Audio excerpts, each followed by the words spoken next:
Hello guys, Assalamu alaikum. My name is Mohammad Alam. I am lecturer of bio. Today we start the lecture of class 9th, subject bio, chapter number 1.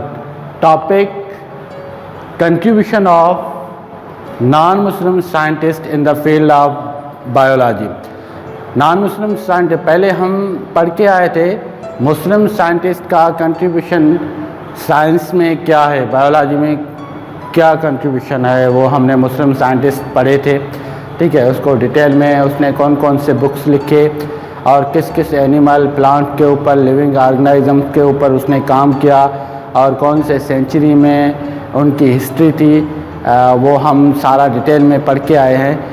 उनके बाद non Muslim scientist के बारे में भी आज हम पढ़ेंगे। ये बहुत इम्पॉर्टेंट क्वेश्चन है, ये लॉन्ग क्वेश्चन भी आता है और कभी कभी इसमें से जो साइंटिस्ट है 3-4 आते हैं शॉर्ट क्वेश्चन में, वो एक्सप्लेन करने पड़ते हैं। तो आज हम स्टडी करेंगे नॉन मुस्लिम साइंटिस्ट पे और उनका बायोलॉजी फील्ड में क्या कंट्रीब्यूशन है, उसने कौन सी चीज़ें इन्वेंशन की और किस किस पहलू पे उसने नॉन मुस्लिम साइंटिस्ट ने काम किया।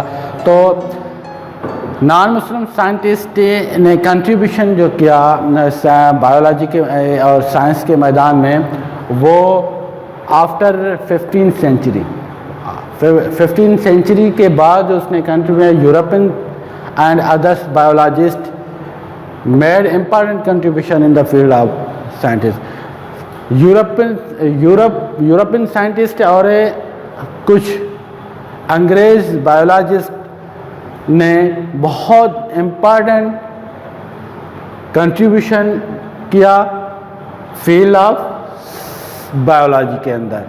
तो कुछ साइंटिस्ट है, मैं उनको एक्सप्लेन करूँगा जो भी उसने काम किए हैं। तो उसमें से पहला जो साइंटिस्ट है विलियम हार्वे। विलियम हार्वे 1578 तो 1657 तक इसने जो अपनी लाइफ गुजारी, उनके हिसाब से उसकी जो भी लाइफ थी उनके बीच में इस जो यानी कि ईयर्स है उनके पैदाश के और डेथ के, उनके बीच में जो भी काम किया, उनमें विलियम हार्वे ने जो काम किया वो ही डिस्क्राइब द सर्कुलेशन सिस्टम। इसने ब्लड सर्कुलेशन सिस्टम को सही तरीके से डिस्क्राइब किया कि ब्लड सर्कुलेटरी सिस्टम कैसे होता है, एनिमल्स के अंदर कैसे होता है और ब्लड सर्कुलेटरी सिस्टम के अंदर जो पार्ट्स यूज़ होते हैं, फॉर एग्जांपल हार्ट वगैरह, उनके पार्ट्स पर सही तरीके से विलियम हार्वे ने काम किया। ठीक है। नंबर 2 गैलीलियो साइंटिस्ट जो 1610 में इसने बायोलॉजी मैदान में बहुत काम किया। इसने एक इन्वेंशन की, एक मशीन इन्वेंशन की। ठीक है, उसमें वो इसने जो मशीन इन्वेंशन की वो माइक्रोस्कोप है। ठीक है, he invented microscope to examine small organism. इसने एक माइक्रोस्कोप को इन्वेंट किया और उनके थ्रू वो ऑर्गेनिजम्स जो हम अपने सही आँखों से नहीं देख पाते, यानी बिल्कुल भी माइन्यूट है, उनको सर्च करने के लिए, उन पर स्टडी करने के लिए, उनको शो ऑफ करने के लिए एक इंस्ट्रूमेंट बनाया, यानी कि औज़ार बनाया। उस औज़ार का नाम क्या था? माइक्रोस्कोप। ठीक है, और माइक्रोस्कोप के मदद से हम वो चीज़ें देखते हैं जो हम अपने आँख से नहीं देख पाते। फॉर एग्जांपल है वायरस है, बैक्टीरिया है, फंजाई है, एल्गी है, और भी बहुत सारे लिविंग माइक्रो ऑर्गेनिजम्स है, स्मॉल ऑर्गेनिजम्स है।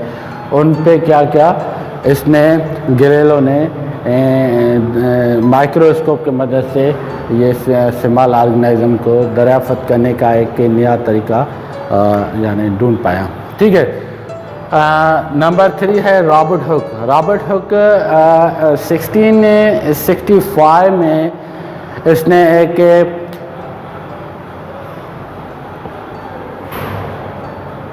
जो है एक डिस्कवर्ड चीज़ की, उस चीज़ का नाम है सेल। रॉबर्ट हुक 1665 में डिस्कवर किया, उसका नाम क्या है? Cell. He first discovered the basic unit of living organism. He first discovered the basic unit of living organisms is called cell. जैसे कि you have know already what is cell. Cell is the basic unit of life. Without cell life is impossible. तो उसने पहले 1665 के अंदर एक new invention की। वो इन्वेंशन क्या थी? वो इन्वेंशन थी सेल। ठीक है। सेल क्या है? Cell is the basic unit of life. हमारे ज़िंदगी का बेसिक यूनिट है, बुनियाद है।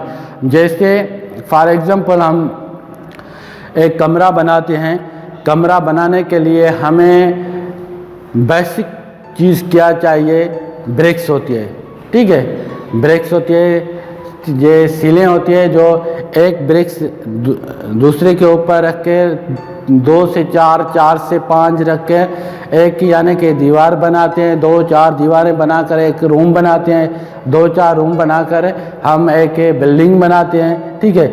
इस हिसाब से यानी बिल्डअप होता जाता है कोई भी यानी कि चीज़, कोई भी जगह या कोई भी एनिमल। इस हिसाब से लिविंग ऑर्गेनिजम्स जो जानदार चीज़ें हैं, फॉर एग्जांपल मैं अपना मिसाल देता हूँ, मैन भी जो बना हुआ होता है वो किसका? एक बेसिक यूनिट का बना हुआ होता है। वो बेसिक यूनिट क्या है? सेल है। ठीक है। तो रॉबर्ट हुक ने क्या डिस्कवर किया? रॉबर्ट हुक ने 1665 ईस्वी में सेल दरियाफ्त किया वो द हेल्प ऑफ माइक्रोस्कोप। ठीक है। उसके बाद है नंबर 4। नंबर 4 है लीनियंस। इसको हम चार्ल्स लीनियंस भी कहते हैं। ये Charles lenience is the father of taxonomy. ये टैक्सोनॉमी का मतलब है दर्जाबंदी, जिसमें एनिमल को और प्लांट को एक ही कैटेगरी में रखा जाता है, सीक्वेंस में रखा जाता है। जैसे आप फर्स्ट क्लास से लेकर इंटर तक पढ़ते हो तो उसके बीच में एक लेवल्स होती है, 1 क्लास, 2 क्लास, 3 क्लास, 4 क्लास, एक कैटेगरी में डिवाइड होते हैं क्लासेस। इस हिसाब से टैक्सोनॉमी के हिसाब से, दर्जाबंदी हिसाब से लीनियंस भी एक क्लासिफिकेशन दी। एक एनिमल को यानी कि एक मखसूस नाम दिए। वो क्यों दिए? कि हम उनको सही तरीके से पहचान पाए और सेपरेट रख पाएँ और उन पर ज़्यादा स्टडी कर रहे हैं। ठीक है।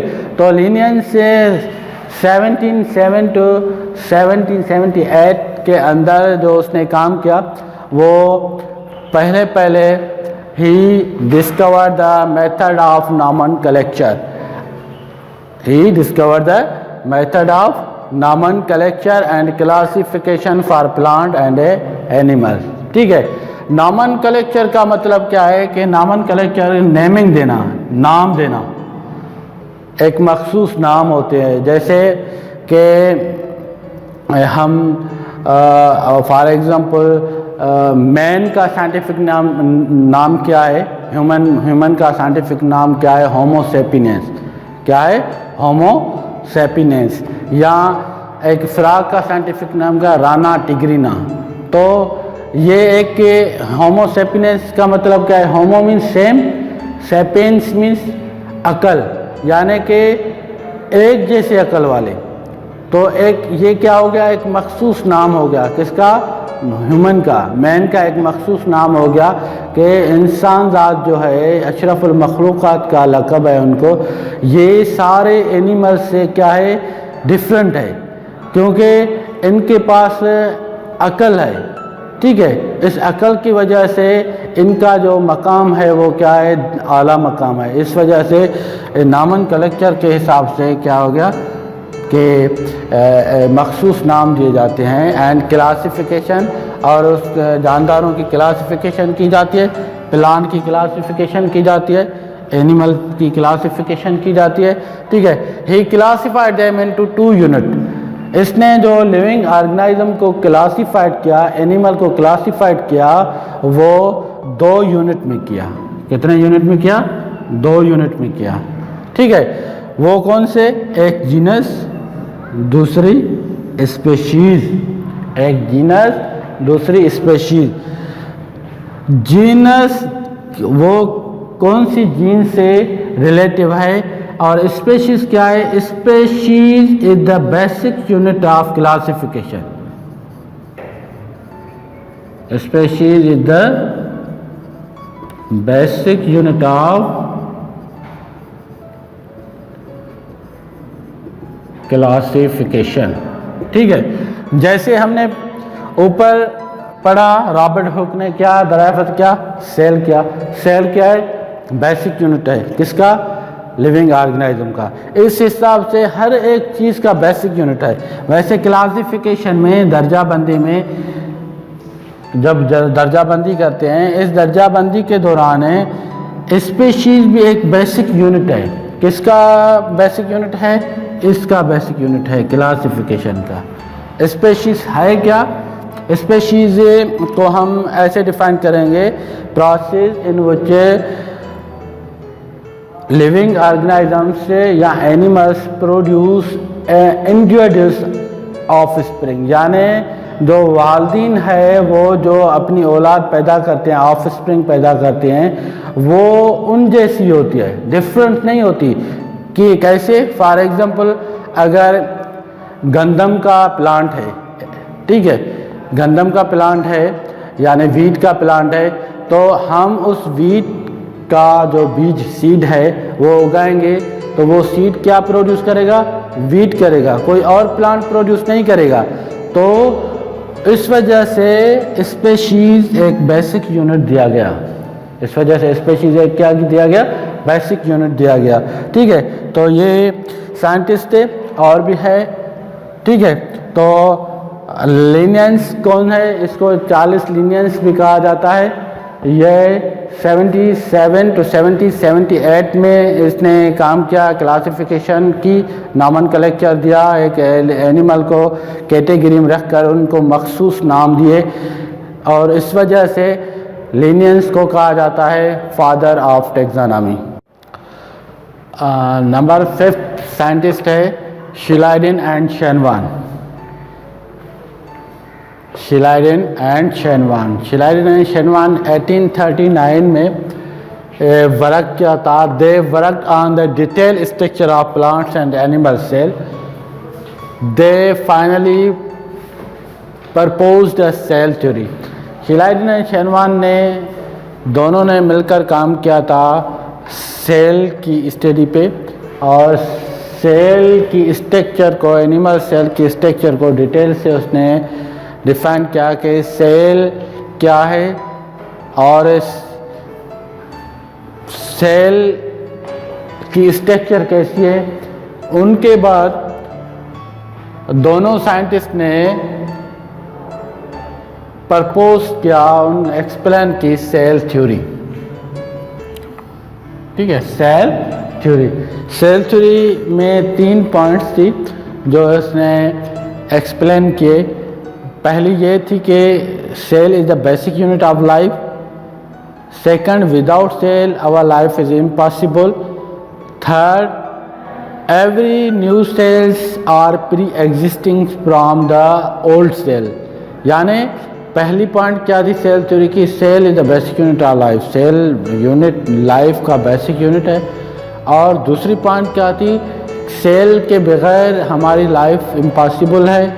तीसरी पॉइंट क्या थी, जो भी न्यू सेल्स बन रहे हैं एनिमल के अंदर वो सारे ओल्ड सेल से बन रहे हैं, यानी पुराने सेल से बन रहे हैं। ये थी सेल थ्योरी। ठीक है, सेल थ्योरी किसने दी? शिलाइडन एंड शेनवान ने 1839 में। ठीक है, उसके बाद लोयस पास्चर ने 1822 और 1895 के अंदर इसने बहुत सारा काम किया और he discovered the bacteria and cause of many disease like tuberculosis.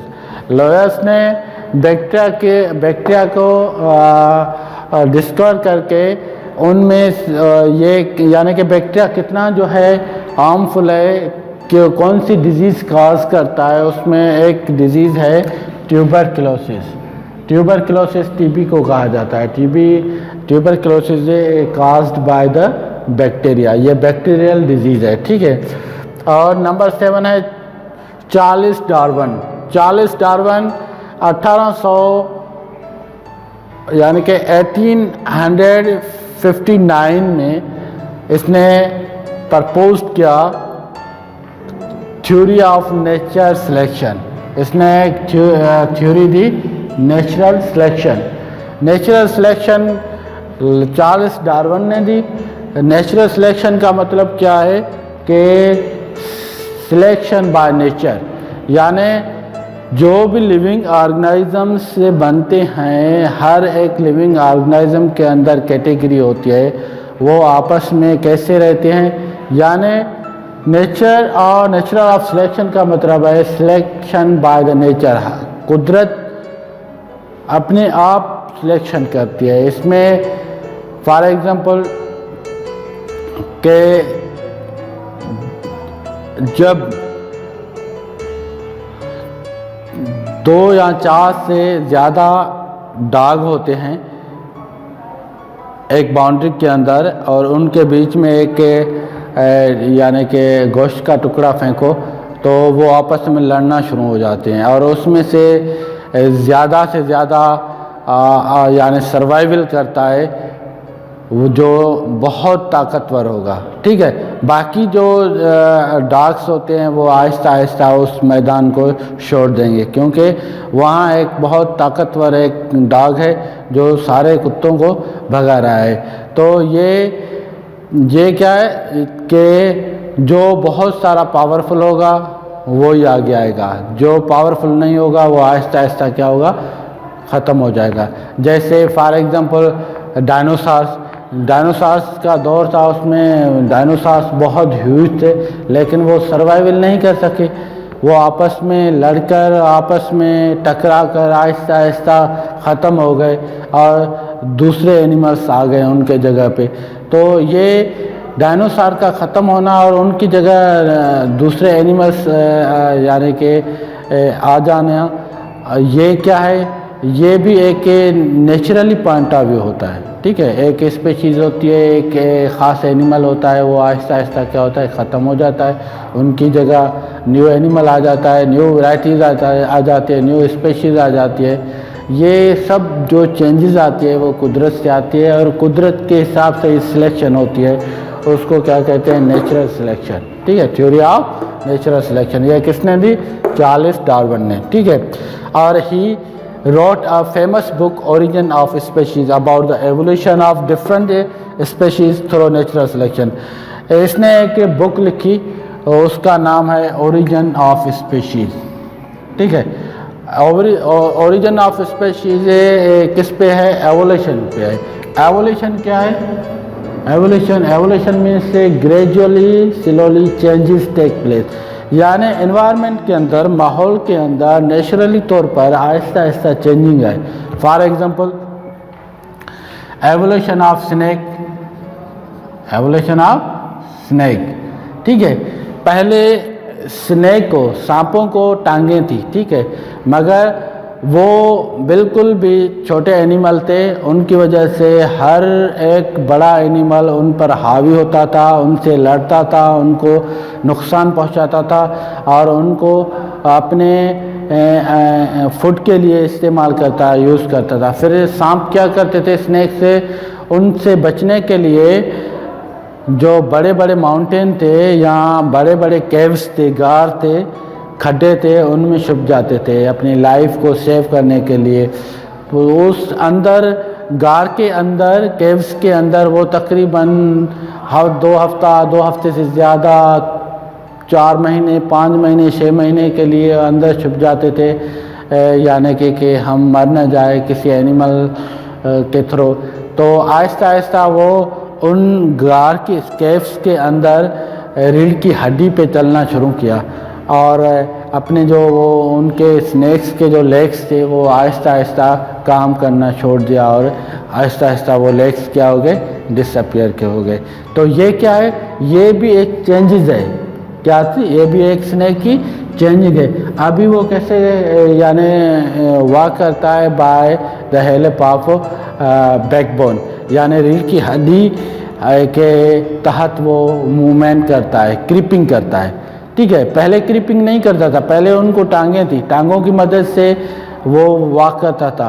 वो टांगें आहिस्ता आहिस्ता क्या हो गई, कुछ ऐसी चेंजेस आई जिसकी वजह से वो डिसअपियर हो गए और रीढ़ की हड्डी पे चलना शुरू किया। ये क्या है, ये एक टाइप का है एवोल्यूशन है, ये एक टाइप का क्या है, एवोल्यूशन है। ठीक है, तो इसने बुक लिखी ओरिजिन ऑफ स्पीशीज, जो एवोल्यूशन पे था और डिफरेंट स्पीशीज़ पे उसने जो है काम किया थ्रू द नेचुरल सिलेक्शन। ठीक है, और नंबर 8 है Gregor John Mendel. Gregor John Mendel ये साइंटिस्ट था, इसने एक बुनियाद रखा जेनेटिक्स का। उसने किसका बुनियाद रखा, जेनेटिक्स का बुनियाद रखा। ठीक है, जेनेटिक्स से क्या है, जेनेटिक्स से वो ब्रांच है बायोलॉजी की जो हमें इंफॉर्मेशन देती है हेरिडिटी मटेरियल का, हेरिडिटी कैरेक्टर्स का, जो मोर्सी खासियतें होती है एक एनिमल, सेम एनिमल से एक वालिदैन के से अपने बच्चों की तरफ ट्रांसमिशन होता है, वो थ्रू जेनेटिक्स हेरिडिटी मटेरियल के थ्रू, हेरिडिटी कैरेक्टर्स के थ्रू क्या होते हैं, ट्रांसमिशन होता है। तो उस पर ये बहुत इसने काम किया और उनका बुनियाद रखा जेनेटिक्स पे। और he proposed his famous law of heredity called Mendel's law of inheritance. ठीक है, इसने लॉज दिए मोर्सी खासियतों पे, फेमस यानी एक मशहूर लॉज दिए, कानून दिए, उनको मेंडल्स लॉ ऑफ इनहेरिटेंस कहा जाता है। मेंडल्स लॉ ऑफ इनहेरिटेंस में क्या आ जाता है, law of inheritance assortment, independent assortment, law of inheritance, independent assortment और लॉ ऑफ डोमिनेंस, ये 2-3 लॉज दिए और ये सारे लॉज जेनेटिक्स के ऊपर है। ठीक है, और number 9 Watson and Crick. Watson and Crick, Watson क्या है, प्रपोज या double helix of model of DNA. इसने डीएनए पे काम किया और उनकी स्ट्रक्चर को डिफाइन किया कि डीएनए की जो स्ट्रक्चर है वो डबल हेलिक्स है, जैसे लेडर होती है, सीढ़ी होती है। ठीक है, तो जैसे यूँ इस टाइप की होती है। ठीक है, तो इसने क्या क्या इस टाइप की ये डीएनए की ये स्ट्रक्चर है, डीएनए की डीएनए की ये स्ट्रक्चर है, इसको हम कहते हैं डबल हेलिक्स। इसको क्या कहते हैं हम, डबल हेलिक्स। ठीक है, तो propose the double helix model, एक मॉडल प्रपोज किया डीएनए का एंड एक्सप्लेन किया डीएनए का फंक्शन। ठीक है, डीएनए क्या है, हेरिडिटी मटेरियल है। ये डीएनए हेरिडिटी मटेरियल है जिससे क्रोमोसोम्स बनते हैं, जिससे क्या बनते हैं, क्रोमोसोम्स बनते हैं। ओके गाइस, ये थे नॉन मुस्लिम साइंटिस्ट जो आपने सुने। इंशाल्लाह आपको समझ में आया होगा, आप अंडरस्टूड किया होगा ये लेक्चर। एंड नेक्स्ट लेक्चर हम देंगे बायोलॉजिकल मेथड्स। तब तक के लिए अल्लाह हाफिज़।